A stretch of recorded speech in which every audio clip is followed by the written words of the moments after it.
In the bustling city of Verdun, where gears turned in the air and clocks ticked on every street corner, there lived a master clockmaker named Oswin.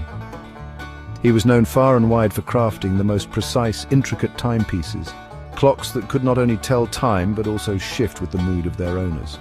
And people whispered that Oswin once built a pocket watch so accurate it predicted when leaves would fall. One day, a poor orphan named Ren showed up at his shop. Thin, barefoot and covered in soot, the boy knocked timidly on the workshop door. "I can sweep floors," Ren offered, "or polish gears. I just want to learn." Oswin peered at him, bushy eyebrows raised. He didn't need an assistant. He didn't like interruptions, but something about Ren's eyes, wide, watchful, made him pause. "You may stay," Oswin grunted, "but touch nothing without permission." The weeks passed. Ren worked hard. He swept metal shavings, organized screws by size, and wiped glass faces clean. But more than anything, he watched. Every night, before sleeping in the loft above the shop, he sketched what he'd seen, how gears clicked together, how pendulums danced, how springs wound with precision. One evening, as Oswin rested his hands, Ren asked softly, "Why do you build clocks if time already passes on its own?" Oswin paused. "Because we forget to respect it," he said. "When you build a clock, you don't just shape gears, you shape attention."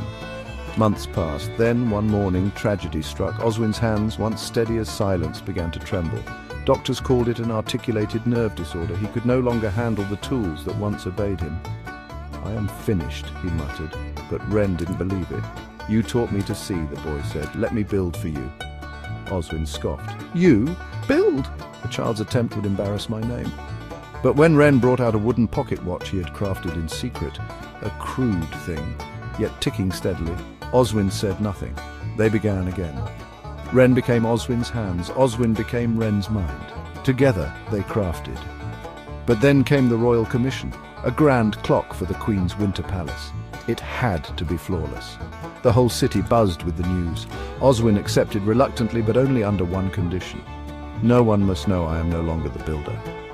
Ren worked day and night, guided by Oswin's voice. He melted brass, filed gears, calibrated second hands. He made mistakes, he corrected them. The masterpiece took shape, but as the day of unveiling approached, Ren felt uneasy. The Queen herself arrived at the shop. The entire city gathered as velvet curtains were drawn, revealing a glorious, humming clock tower with filigree spirals and a moon phase dial. The Queen clapped, a wonder of the age. But when she turned to Oswin and said, "Master, you've outdone yourself," Ren stepped forward. "I cannot lie," he said. "The design was his."